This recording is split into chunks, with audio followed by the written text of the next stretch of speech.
Pernah nggak sih kamu ngerasa kayak bingung gitu, nyari-nyari jawaban buat pertanyaan-pertanyaan besar dalam hidup? Hari ini kita bakal coba bedah satu gagasan soal fondasi yang kokoh, yang katanya bisa ngasih arah yang selama ini kita cari. Yuk kita mulai. Pertanyaan ini pasti semua orang pernah nanya ke diri sendiri kan? Kenapa sih kita ada di dunia ini? Apa sebetulnya alasan kita diciptain? Ini nih pencarian makna yang paling dasar banget. Nah, dari pertanyaan tadi muncul lagi pertanyaan berikutnya. Oke, kalau kita memang ada di sini, terus buat apa? Apa tujuan kita?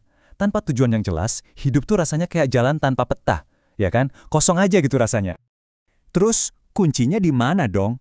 Nah, menurut sumber yang kita bahas kali ini, jawabannya itu ada di sebuah fondasi dasar yang sering banget kita lupain. Dan disitulah katanya semua jawaban atas kebingungan kita itu berawal. Oke, di bagian pertama ini kita bakal lihat kenapa kisah-kisah para nabi itu dianggap jauh lebih dari sekedar cerita pengantar tidur, tapi justru jadi titik awal yang fundamental buat kita ngertiin hidup ini. Jadi gini, menurut sumber ini, tanpa kita tahu kisah-kisah dasar ini, kita tuh bakal blank, kosong. Benar-benar nggak tahu harus melangkah kemana.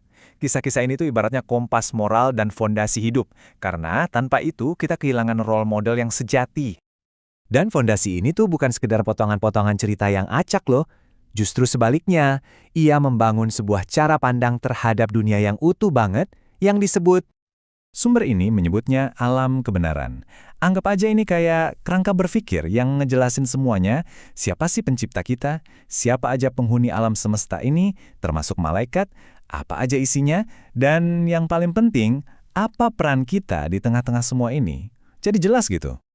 Nah, di sini nih perbedaannya kelihatan jelas banget.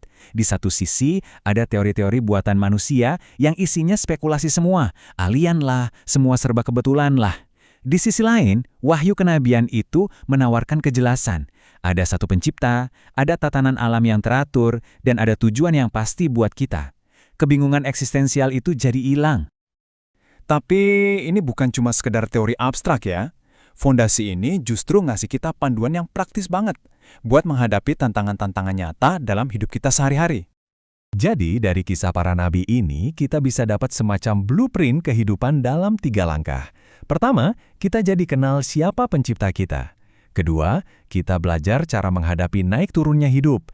Pas dapat nikmat, ya bersyukur. Pas diuji, ya sabar. Dan ketiga, kita jadi punya batasan yang jelas, mana yang benar dan mana yang salah. Nah, bagian ini benar-benar menarik. Sumber ini bilang kalau kisah-kisah para nabi itu bukan cuma sekedar sejarah biasa, tapi ini adalah sejarah manusia yang sebenarnya, yang diceritain langsung dari sudut pandang ilahi, dari awal banget. Ini sekaligus meluruskan banyak banget kesalahpahaman. Jadi, sejarah kita, menurut pandangan ini, nggak dimulai dari teori evolusi, tapi dari penciptaan Nabi Adam. Beliau bukan cuma manusia pertama, tapi juga nabi pertama yang langsung diajak bicara sama Tuhan. Itulah titik awal kita. Dan skala bimbingan ini, wah luar biasa. Menurut beberapa riwayat, jumlah nabi yang diutus sepanjang sejarah itu ada 124.000 orang. Coba bayangin, itu menunjukkan betapa besarnya perhatian Tuhan yang diberikan ke umat manusia di setiap zaman. Tapi, dari jumlah yang super banyak itu, Al-Quran secara spesifik cuma menyebutkan 25 nama nabi dan rasul. Nah, kisah hidup mereka lah yang sengaja dijaga secara rinci untuk jadi fondasi utama buat kita semua. Oke, sekarang kita sampai di poin kunci yang terakhir. Kenapa sih para nabi ini disajikan sebagai contoh yang paling sempurna buat kita ikuti, sebagai idola yang sesungguhnya? Coba deh kita lihat karakteristiknya. Mereka itu manusia pilihan yang dibimbing langsung sama Tuhan, punya akhlak dan garis keturunan terbaik. Beda banget kan sama idola-idola zaman sekarang yang, ya kita tahulah, banyak banget kekurangannya. Para nabi ini adalah paket lengkap, panutan sempurna dalam setiap aspek kehidupan. Ada satu kutipan dari sumber ini yang benar-benar ngena dan merangkum semuanya. Tanpa fondasi kisah para nabi, kita bakal blank, kosong.